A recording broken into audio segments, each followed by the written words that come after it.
Welcome to Business Coaching Secrets with Karl Bryan. If you want to attract new high-end coaching clients, fill live events, and build a wildly profitable coaching practice where business owners pay, stay, and refer, you've come to the right place. In this podcast, Karl provides his keys to the kingdom for finding and signing high-paying clients and building the coaching business of your dreams. Here we go.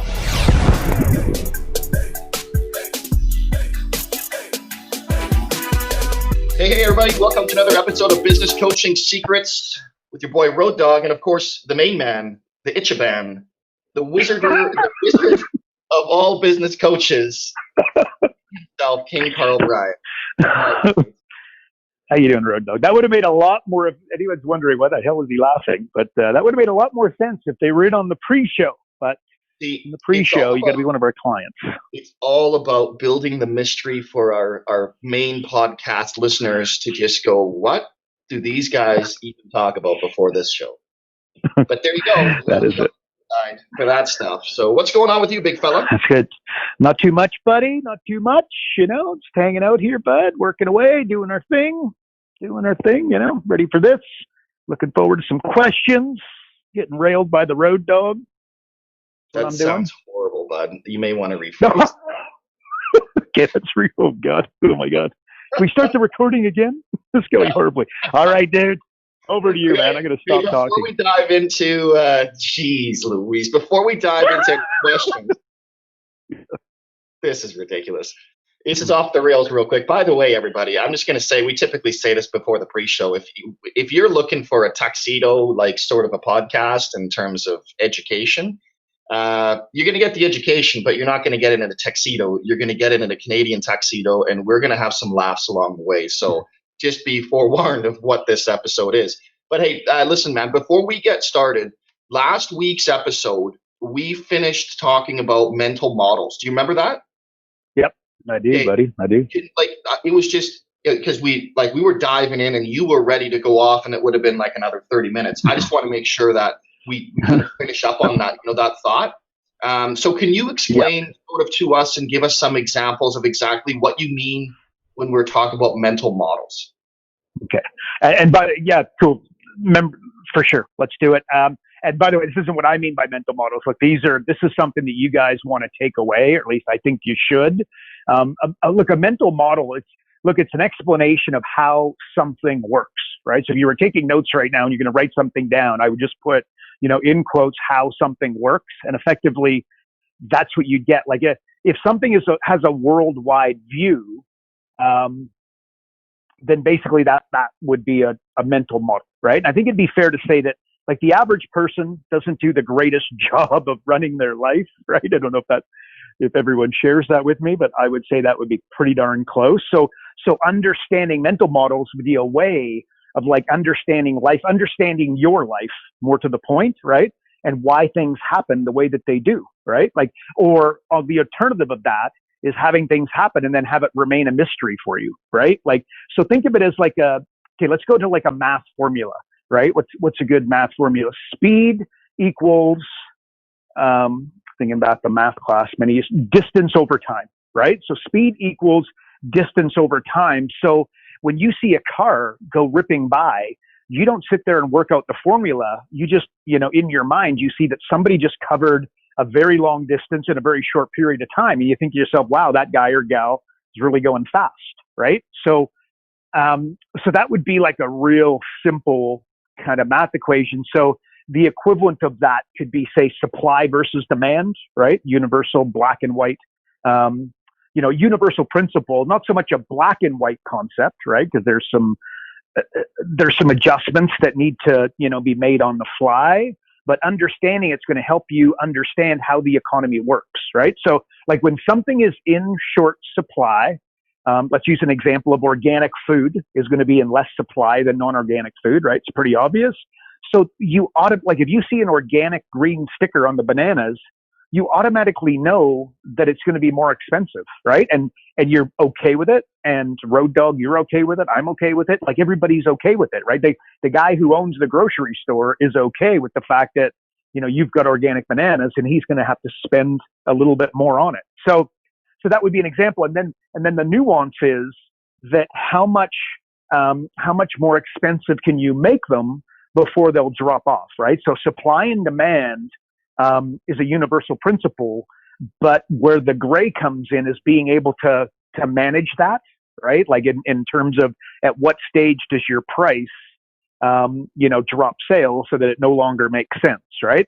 So, or maybe let's use some that maybe are more relevant for business coaches, like scarcity. Absolutely critical, right? Like if something is in short supply, people will be willing to sacrifice more and they'll react faster so that they don't miss out, right? So when someone says, like you talk to a business coach and they'll say to me, look, I don't use scarcity because I don't feel comfortable, right? And it's like, okay, that's fine. And what you're really saying is that you don't agree with the laws of the universe, right? Which might be a little bit dramatic, right? But absolutely not far off, right? Like saying that you don't want to use scarcity when you close something, when you sell something, I don't need to spend 5 seconds with you to know that you suck at sales, right? And again, maybe a little bit harsh, maybe a little bit black and white, but if the law of averages would dictate that statement would be correct, right? So you got to use scarcity, and all the greats of the greats of the greats use scarcity. This is why Ferrari aren't going to create a mass vehicle, right? Like it would screw the brand right up.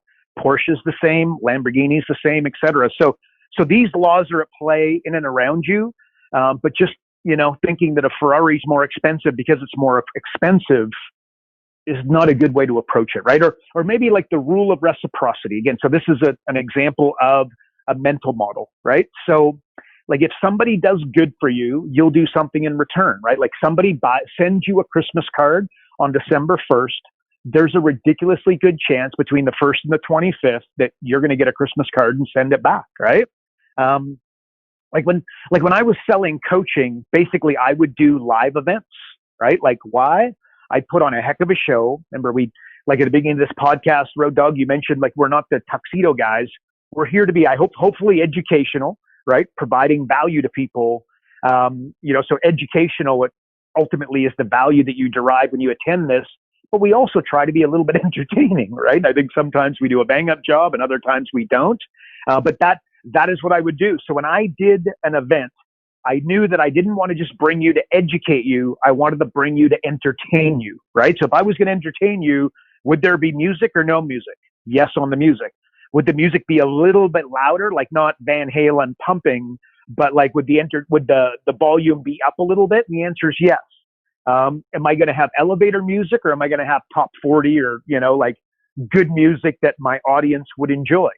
The answer is obvious, right? Am I going to try and include like good looking people, right? Like the modeling agency, that kind of thing. Like, am I going to try to put those people in the room? They're not always going to come. It's not always going to be possible if you're doing many events. But if I have any influence over it whatsoever, I can tell you that good looking people change the dynamic of the room, right? And so I would do these events because I would do a bang up job and I entertain these folks. It was, the numbers were ridiculous. And when I say ridiculous, believe me, like plenty of the people came and didn't buy. And if I would have spended my time focusing on, those that weren't going to that didn't buy from me and those seminar type junkies, right? I would have been, and by the way, not just seminar junkies, but people in the room that were literally there to steal my prospects, right? And I knew it, right? And again, did I make a big deal of it? I just dealt with it. If it got out of control, I would deal with it. If not, again, I just took it as, I would actually throw it sometimes. What I would do if somebody started attending too often, I'd be like, so Dave, like how many of my seminars have you been to? And they'd be like, 5, 6, 7. And I'm like, that's in a row, right? And he's like, yeah. And then what's happened is I've just taken all the power away from that individual. And then he didn't end up showing up. But that's a little bit of an aside, understanding that if I would have concentrated on the guy that was in the room trying to steal my prospects, and again, just, throwing it to the universe on, things work out just the way they work out, like you maintain everything as a mystery, I probably would have stopped them, I guess, right? But that's not the way I do it. I knew that the percentages were the percentages and they would add up. So the rule of reciprocity dictates that if I do good events, provide a lot of value, the entertainment was something that I feel like I did better than the others, which again added a lot of value, I would get the coaching clients, and that is exactly what happened, right? But if you do like that and you agree with what I just said, before you do your next live event, either online or live, and much easier to do live, by the way, like in terms of entertainment, I want you to, make a list of 10 ways that you are going to make that 2-hour seminar a little bit entertaining, right? It's just like, it's before this call, Road Dog, right? Like we open up, we talk to our clients and we're back and forth and we're joking around and it's itchy band this and making fun of that and, whatever it is. So rule of reciprocity, okay, is a mental model. So when you wonder why you go to somebody's house and there's like 50 cards lined up and you're like, wow, they must be super popular. You're probably at somebody's house who they send out a lot of Christmas cards and then they get a lot back. I go to a business coach who is crushing it and has big numbers. You're probably looking at somebody who does a lot of events, provides a lot of value inexpensively or for free, and then that comes back, right? Maybe entropy, a really important one. Entropy. Some people might be hearing that word, never heard it before, be confused, and others know it far better than I. But like your body wears down over time. That's just a given. That's entropy, right? But so do products, and people don't realize that, right? So they don't update, like they don't attend, they don't listen to podcasts like this and listen to, if you listen to Tony Robbins' stuff from 20 years ago and then you listen to his stuff from today, it's very different, right? Well, you should absolutely be, if you want to stay current and you want your knowledge and your education and the value that you're delivering to stay current, you've got to accept that the fact that entropy, you can't just, think that not learning how to use Facebook is going to allow you to continue to be the elite of the business coaches. That doesn't need to mean that you need to be an expert on Facebook, but you absolutely need to understand the dynamics of how it works and whatnot. At least that'd be my opinion, and feel free to disagree.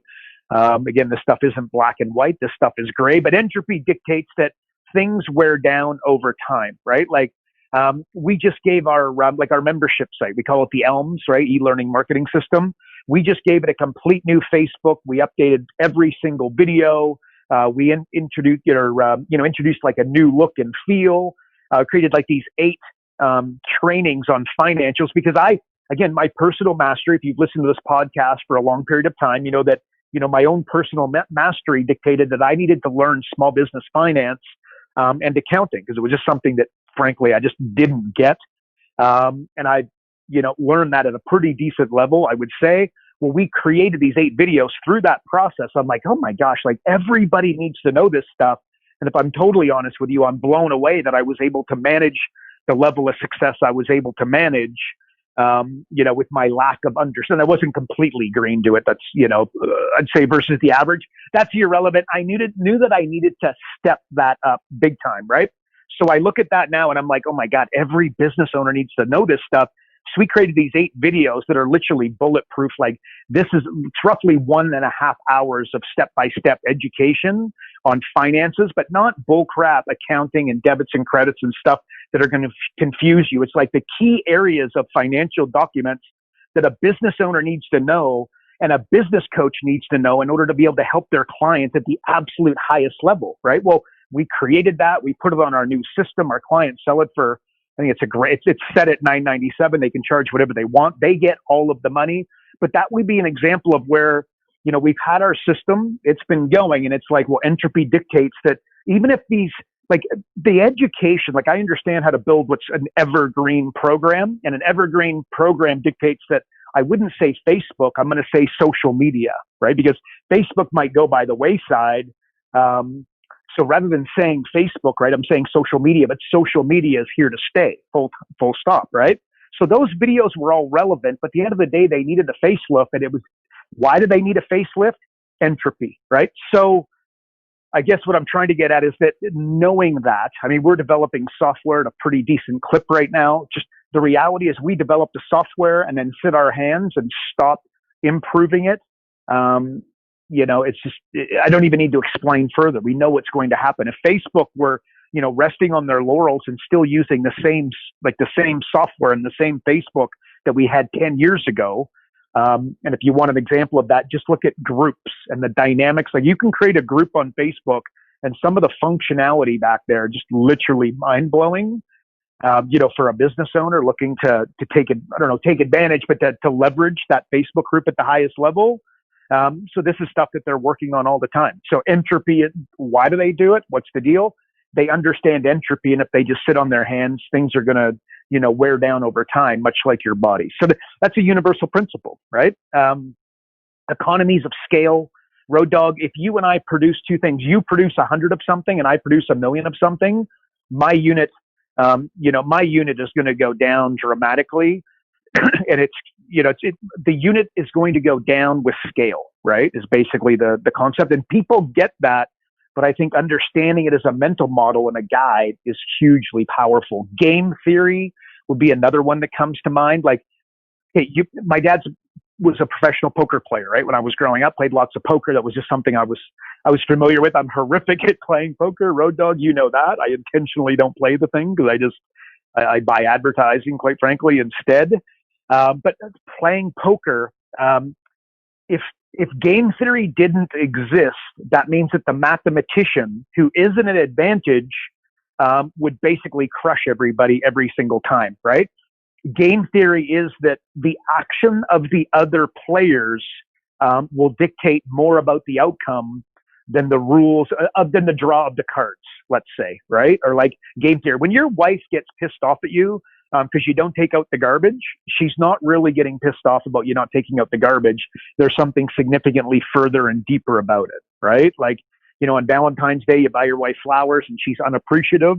Again, this has very little to do with the flowers you bought her, right? So practical application of mental models, like you're a business coach and you come to me and go, why learn it? What's the goal? And I hope I've kind of just given you a broad stroke. This is something that I would encourage you to kind of grab. Don't let the world just unfold like a mystery. Understand that all of these things are happening. So if I told you to slow down, the reason that I would be telling you to slow down in business and life and whatnot, it would basically be living your life with mental models as opposed to just going with the flow. Or like instant gratification. I'd imagine I don't need to expand on that, right? With our audience of business coaches, with like instant gratification is the enemy times like potentially 1,000,000, right? But it's really how most people run their life, right? And, so that, it's the way folks live their life. And then they use that to basically guide what it is that they're going to be doing. But, but also important, right? Supply and demand. I give kind of an example of that, but like no one formula, in physics, engineering, math is 100% correct, right? So like these mental models have allowed us to create bridges, roads, new technology, like artificial intelligence. We've been able to travel to outer space, right? Make no mistake about it, mental models allowed us to do that. But no one formula, no one, like physics or engineering formula is 100% correct. So therefore, the real test of knowledge is not truth, but utility, right? So again, I'd go back to my example of like, if a mathematician, if poker just worked by the lay of the cards, the mathematician would crush everybody. But it's not about that. It's about understanding game theory and why. Like if somebody's going to bet big early, you could assume that they've got a really good hand, like a pair or, ace, king, that kind of thing, right? So, just understanding those. I don't know. That's the way not leaving life to chance, right? Would be like a reason why, or the leaving it to mystery is the reason why I'd undertake to go and learn mental models and understanding 80-20. Actually, we talked about that we talked about that last week, right? Like again, this is a universal principle that is absolutely a mental model. So if you're sitting there in your office and you're thinking, should I do this? Should I do this? What you do is rather than maybe something will come of it, you put it through your 80-20 and then your 150, right? 1% will be, 50% of your productivity and efficiency and whatnot. So basically, if you put it through that formula, it would help you decide on what it is that you're going to do. Or maybe even a classic, like my dad plays poker. To this day, he plays poker online, right? So my dad, literally, I talked to him last night, and he's telling me about this bad beat in poker. And I'm telling you, I honestly have had this conversation with him at least 50 times. And I'm like, Dad, here's what's happening. You're playing against artificial intelligence. The guys who you are playing against are not humans. They are a computer, right? It's a human, right, who has set up artificial intelligence, and basically he's chasing you around. They know exactly how you play, and that's why they're beating you consistently, right? But my dad, right, who is 78 years old, is not interested in basically, I just realized his birthday's tomorrow. Actually, hang on, I better remember that. But anyway, so as I'm chatting to him, so I'm like, Dad, here's what you got to do. And because I'm running it through a mental model, and he's putting it through, if he is putting it through a mental model, it's a very old one, right? He absolutely doesn't believe me. And I'm like, Dad, here's what you got to do, right? You have got to shut down your account. You have got to set up a new one. And then I want you to play for 3 months. And then I want you to tell me if the numbers started falling a little more in your favor, right? But he doesn't get it, right? And again, and entropy would be a reason why, his outdated model is not the way that he should be doing it. So anyways, hopefully you get that. But that's a classic example. And he's fighting it, and he will not shut down his account. And then if you go, well, why the heck wouldn't he just shut down his account? Because my dad can't operate a computer, right? It's very challenging for him. So the pain associated with him shutting down his account, setting up a new one, farting around, and sending things into Poker Stars or whatever he's got to do, outweigh him just pounding through. And he's only playing for very, very small amounts of money, right? At this stage, he's just playing for fun. But that would be an example, I think, of it right there in plain sight. So, Road Dog, mental models, we could go on. I want to encourage everybody to, if you like that concept, and you might be sitting there bored out of your tree, you might have fallen asleep. It's possible for some of you. That's cool. But if you like that, and let me answer it differently. If you want to be worth 7 figures, and then multiple 7 figures, and then talk, tens of millions and potentially above and above, without operating your life slower, and when I say slower, because you'd put a mental model in between you and decision making and stop doing instant gratification stuff and advising your clients on how to do it, and then not just advising them on how to do it, you've got to advise them on the benefits of doing so, because if you want them to, to start doing this, there'll be some pain, as I just explained with my dad, of shutting down his account, and the pain at this stage outweighs what he's willing to do. So Road Dog, I hope that's a benefit, man, but that's what I'd say about mental models, and an unbelievably powerful concept that we should all take and run with. So there you go, buddy. It's interesting you were talking about the online poker stuff, and I've never actually myself considered, I don't play online poker, so I used to years ago. But you know what? It's funny, right? Like, you go onto these sites, and like anything, their algorithms, the way that they're set up, they're learning more and more about you, and then they're actually, like, I know a bunch of these poker sites, they used to do like reward you. You know what I mean? Like, the longer you're on it, yep, almost like, as you've always said, the pain of disconnect. So they're making it hard for you to leave, so they can get to know you better, so they can pretty much honestly manipulate you almost, and take whatever they want. Like, if you wanted to run a poker site and do it unethically, the money that you could make. What's the movie with the movie I'm thinking of with Justin Timberlake? You know what I'm talking about? Justin Timberlake? No. Yeah, Justin Timberlake, about that. Oh my God. And Ben Affleck and Justin Timberlake. Oh my God, it's unreal. If you like that, anyway, that's a movie everybody should watch. It's incredible, and it's talking about exactly what you're talking about right there, man. It's gambling. Ed Norton is the one that I was thinking of, I think, with anyways, but there's a difference between you and I, right? You're more of a Justin Timberlake fan. I like actors. I love Timberlake. He's a beauty, bud. He's a beauty. Oh, okay, on that note, you mentioned something there about scarcity, somewhere in the middle of your rabbit hole, and how some people don't like to use it. But hey, we actually have a question on scarcity, so it ties in perfectly here. The question is, I try to use scarcity when selling my coaching, but think it comes across as ingenuine.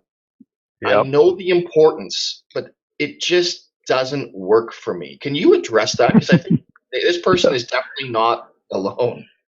Yeah, that's the exact wording. It just doesn't work for me. Is that what they said? Yeah, I know the importance, but it just doesn't work for me. Really? Okay. But the classic, we just talked about it, right? So it's just all psychology, like psychology times, it's just psychology, the end, right? You got to be a whole lot tougher. Actually, I sent out an email very recently, but anyways, I was talking about some kids playing football, right? And like you watch the kids and you can see the kid out there who's trying not to get hurt, right? And then on the other end of the spectrum, you can see the kid out there with reckless abandon, right? Like crushing people. Who do you want on your team? Right? By the way, the one with reckless abandon makes a ton of mistakes.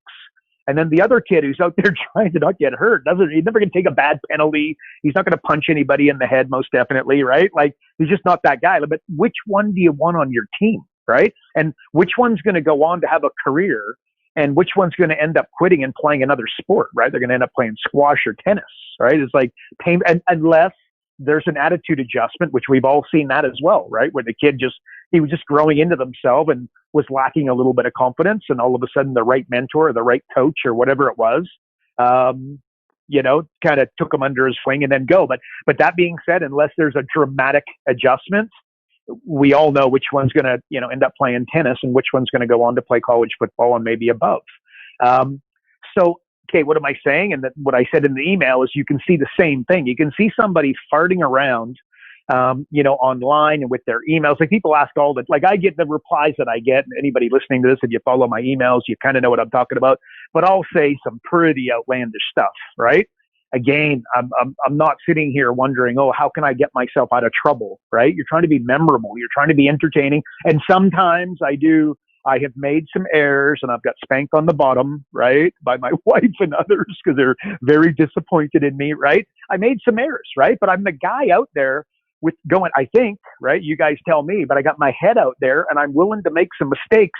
But as much as I'm making some mistakes, I'm also willing to learn from them, right? Like I'm not here, some jerk off just going, well, I'll just do it my way. You can all go screw yourself, right? Like if I do something and it is wrong, believe me, I will make some adjustments, right? At the same time, though, it will never be on because I don't want to hurt anybody's feelings, right? Like the snowflakes of the world. That's never going to be, you know what I mean? No, thank you, right? But there are other significantly more important matters that are very important to some folks, and I'm cool with it. I'm learning. What am I getting at? So for you guys, the same thing, right? If I look at your marketing from the stands, what would I be looking at, right? And again, are you kind of tiptoeing around, not trying to upset anybody, or are you out there being a little bit outlandish? Like again, I always say that like the upfront offer that we provide our coaches is that they're able to say, I can find any business owner $100,000 in 45 minutes without spending $1 on marketing or advertising, right? Well, I say, if you say that with some mojo and with your chest out, like, hey man, like I'm going to really change your freaking life. And you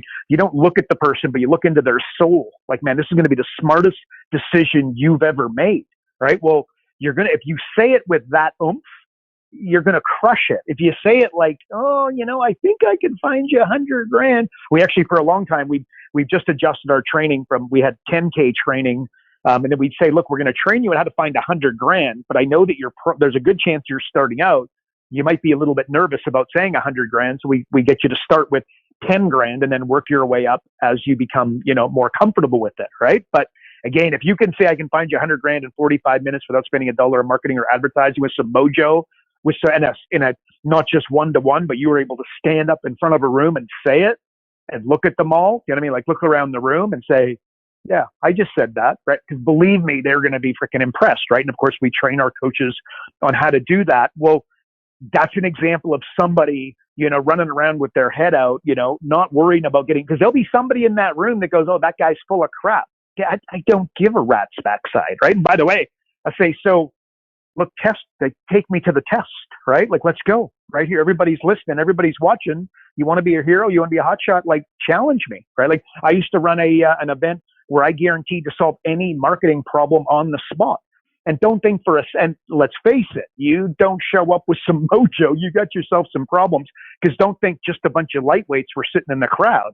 There's somebody sitting in that crowd that wants to show me wrong, right? Well, I had to get up there with the level of confidence and whatnot that I was going to be able to solve any problem. And then I did it for, if you're listening to this, you probably saw that I sent out some emails or did a series of presentation of 4 of them where I guaranteed to solve any business coaching problem on the spot.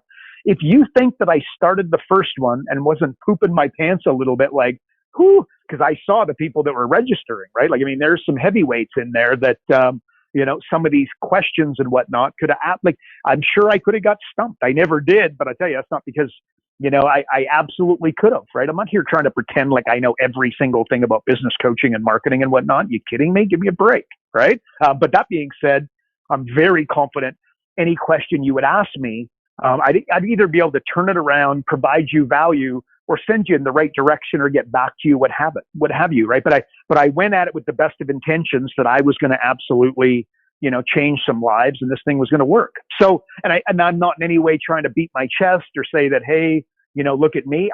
If I sit in the stands and I look at you flowing around, Facebook, Instagram, your emails, when you stand up in front of a room and you give your elevator pitch, am I going to see a kid that's trying to not get hurt, or am I going to see somebody running around willing to make some mistakes? And the ones that are going to make some mistakes are going to stick around, make the money, get the following, and most importantly, you're going to change a lot of lives, right? And if you are attempting not to get hurt, you're not going to change anywhere near as amount of, you're not going to change as many lives, right? The end. So let's go back to scarcity. Like, think of it as like qualifying versus selling, right? Like, if you only had 10 spots for your coaching, and that's about right, depending upon how hard you want to work and that sort of stuff and how much you're charging and how much one-to-one they get. Let's assume that you're only going to take on 10 one-to-one spots.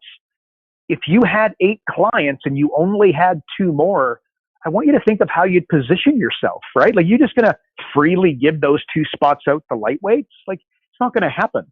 Something else that you guys have heard me talk about this recently, if you've been listening, but like, channeling your inner guru, that's definitely something I think that I'll be talking a lot about in the future. Definitely kind of on it right now, where like, just, I want you to channel and pretend like you're Tony Robbins, right? That you're Steve Jobs, that you're Jeff Bezos.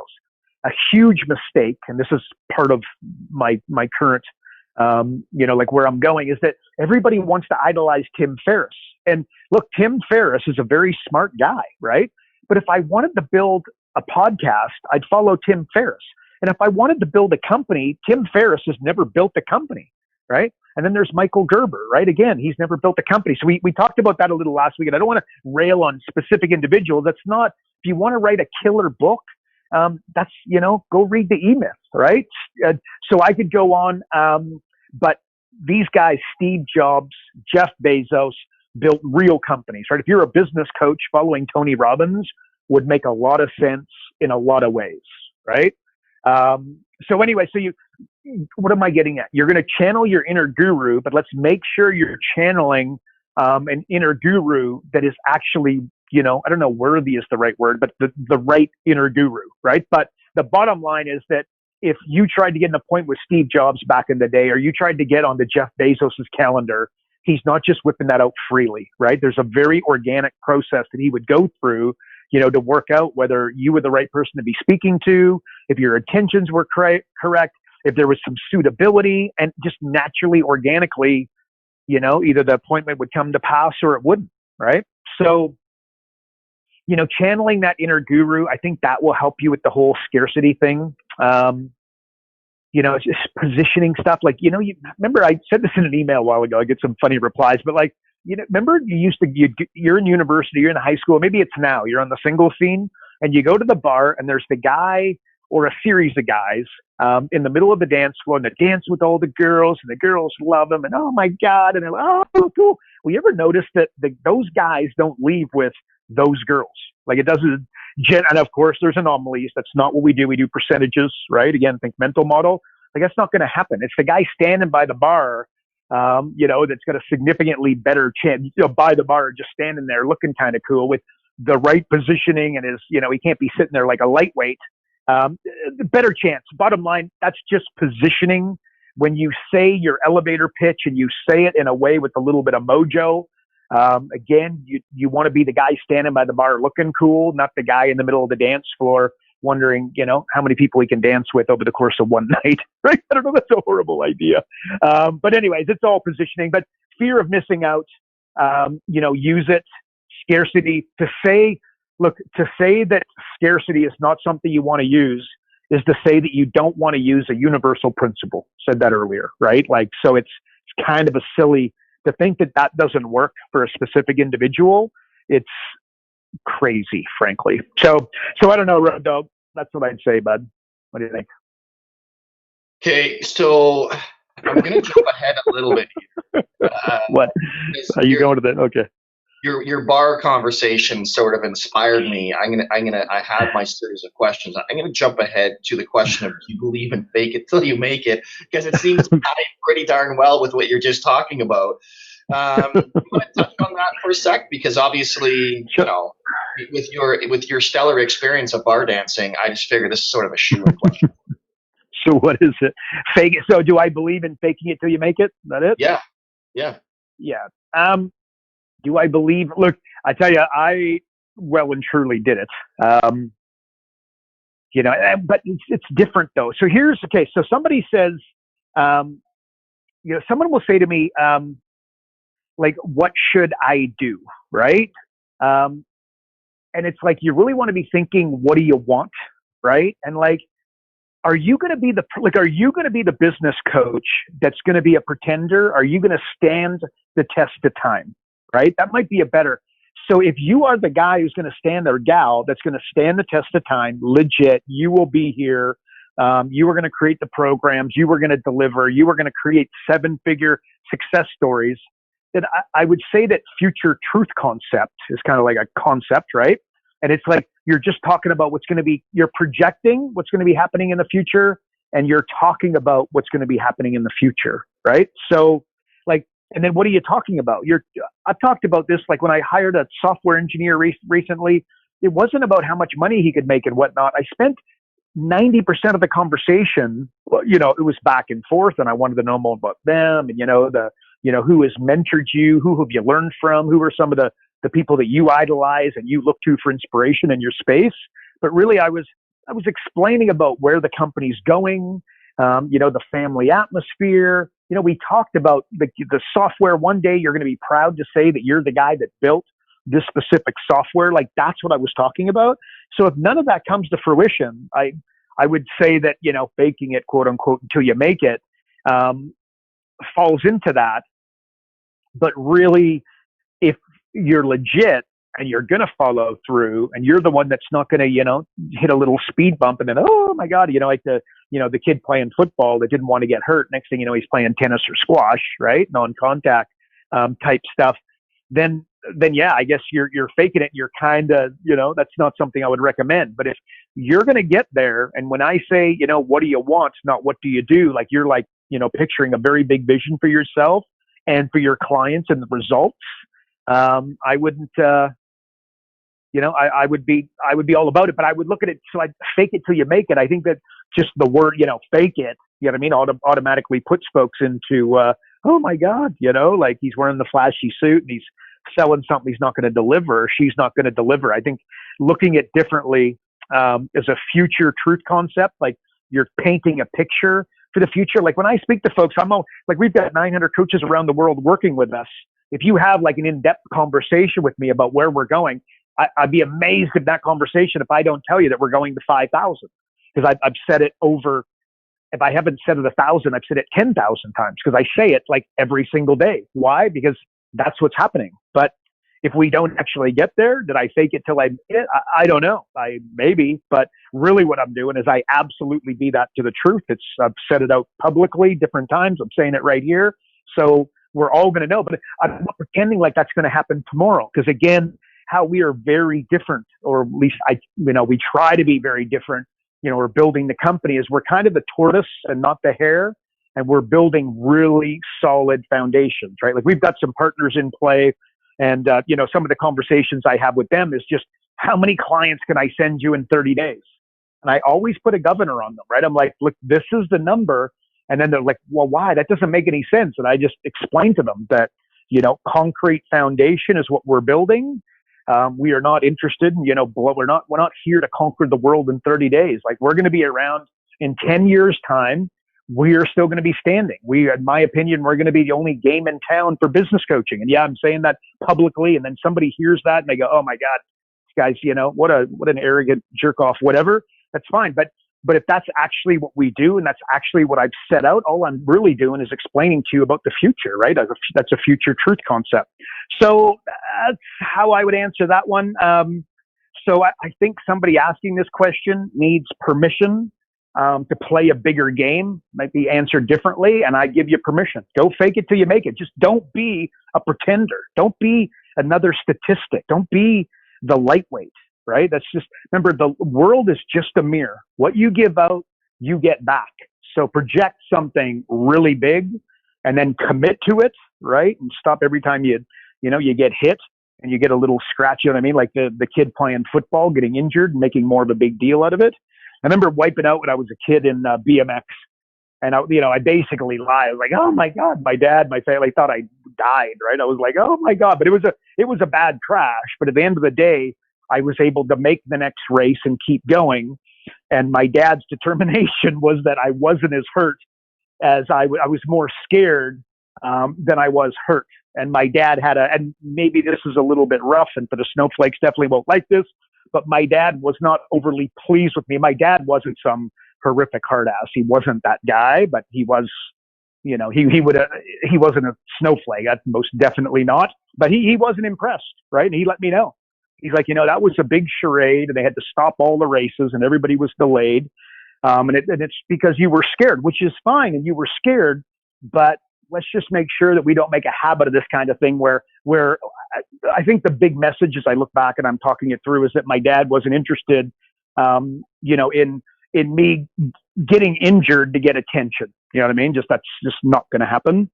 And he figured, and again, he thought more of me. Like, my dad, I've been playing hockey for years, this, that, and the other. So I remember that conversation. I feel like that's kind of relevant. Make sure that I give you permission to play at, and I'm not giving anybody permission. You do whatever the hell you want, right? But if that's what you were looking for, and that's what it sounds like to me, you're looking for permission to play a bigger game. I absolutely give it to you, but make sure you're not the kid that's going to wipe out on the BMX track and fall in love with that attention of the injury, right? You're going to be the one you got to stay up until 3:00 in the morning. I don't want to hear about it, right? That's what you're going to do.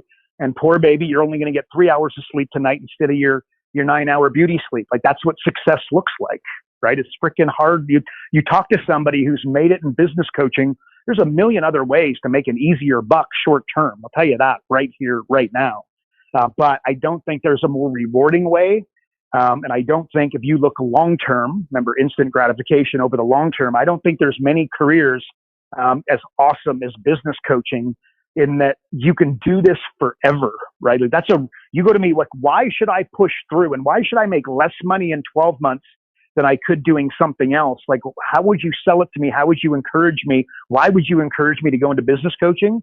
It's because Warren Buffett is a business consultant. He gets paid. He provides time and money for companies that he can influence. And if he can't influence you, he doesn't give you his time nor his money. The guy's, I think he's 90 years old, right? Well, and he's slowed down clearly, but not really. He's having so much fun.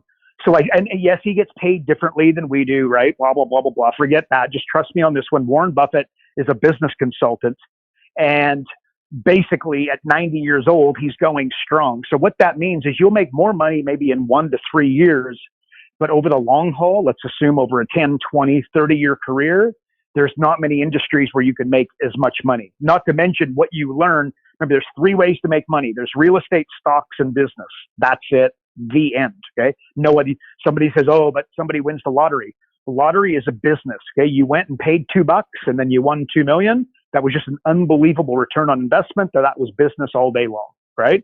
So basically only 3 ways to make money: business, real estate, and stocks. Stocks, you're betting on somebody else. Real estate, you need 10 years, or you need a boom totally out of your control. The third one, business, you can double your money every 30 days.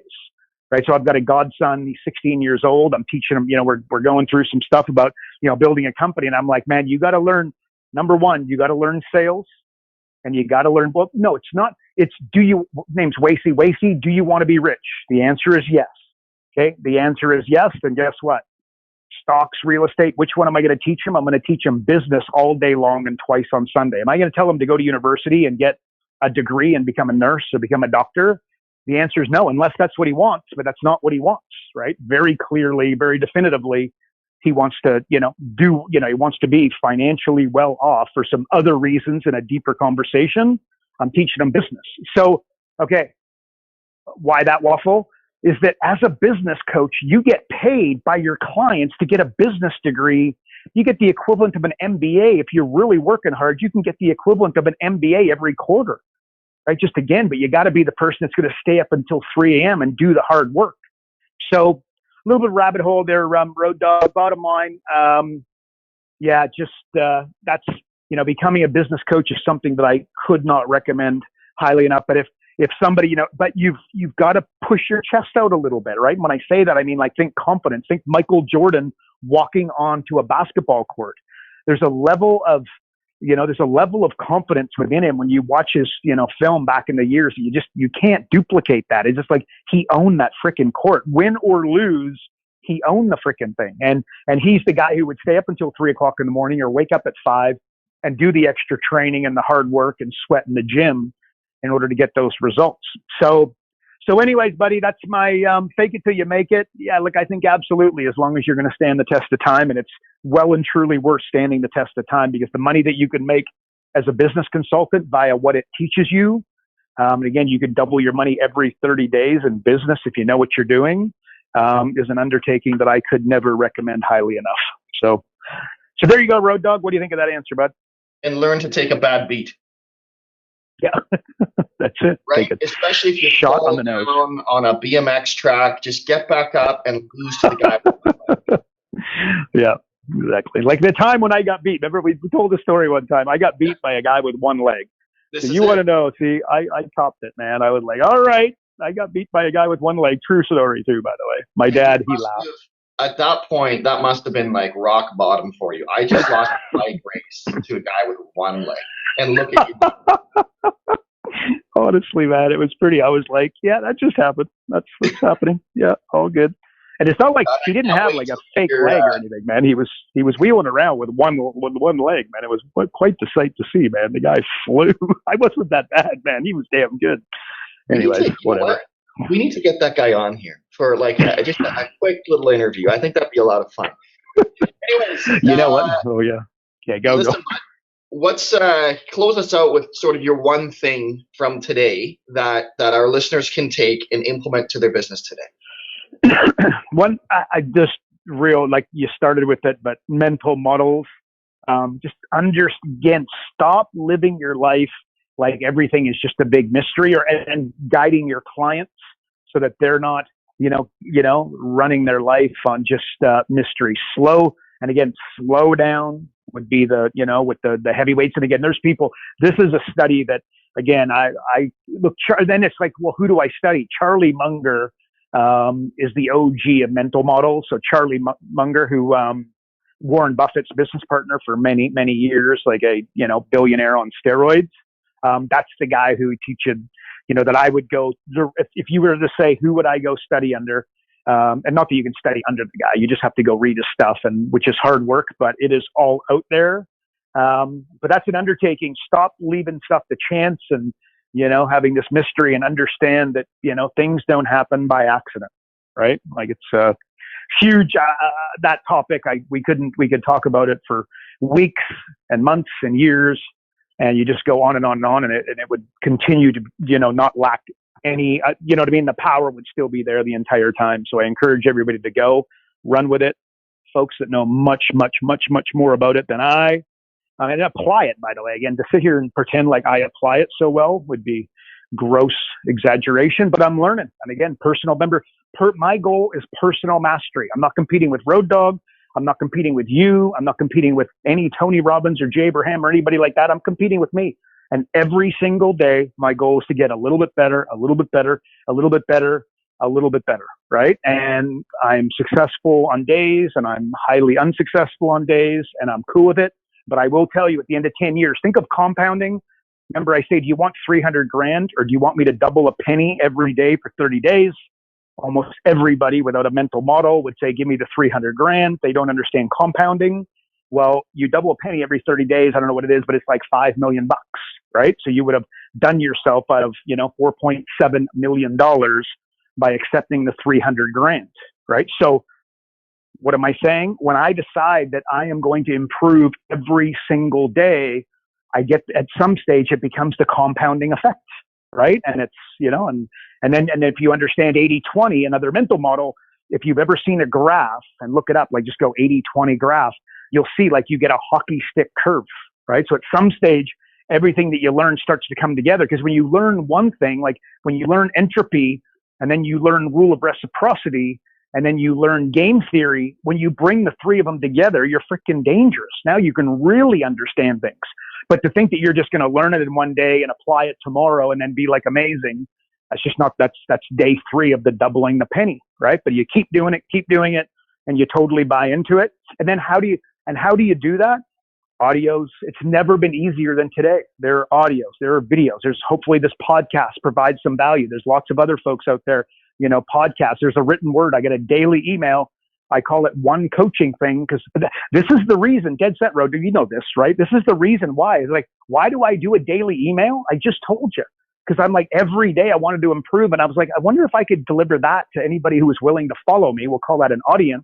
I'm like, if I just gave them one small thing every day, God, then they would experience what I've experienced. And that's like this compounding effect, right? Like, the truth is I've experienced it, right? Where there's just things that I hear and I'm like, oh my God, the answer to that is this. And it's got nothing to do with intelligence. And believe me on that one, right? Failed grade 8 math pretty much.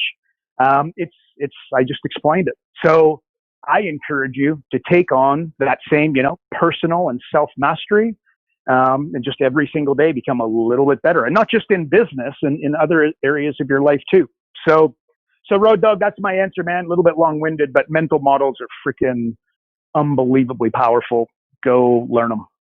Long-winded. See, there's that should be a target for you for the next 12 months. How can I be more precise and not follow rabbits down their little holes? Anyways, it's always fascinating when you just it's the kind of a glimpse in your scary little mind in terms of like your way that you think and the way, like when you actually look at your rabbit holes, your thought process, right? Just looking at where you're going, it's so funny how it typically always leads back to psychology. Like it's just just watching it, just being part of this. So, but anyways, thanks everybody for tuning into another great episode of Business Coaching Secrets. With the man on top of the hill, what do we say? The Ichiban of business coaches, the Harry Potter, the king himself, King Karl Bryan. If you're not on the inside, and we keep talking about this, about the pre-show and sort of getting extra access, and you're not getting Karl's daily emails, but if you want more information, go to focused.com and subscribe today. Also, if you enjoyed this podcast, please share with a fellow coach or someone that you think might make a great coach, someone that's a great salesperson or just a highly motivated type. And of course, we always appreciate if you could rate and review the episode, as well as we know that iTunes and Spotify give an absolutely insane amount of weight towards the reviews. So please leave us a review if you like what you heard. And I can't believe it, but that's it for another week. Remember, everybody, progress equals happiness. Take care, everybody. Karl Bryan built Profit Acceleration Software 2.0 to train business coaches how to find any small business owner more than $100,000 in 45 minutes without them spending an extra dollar on marketing or advertising.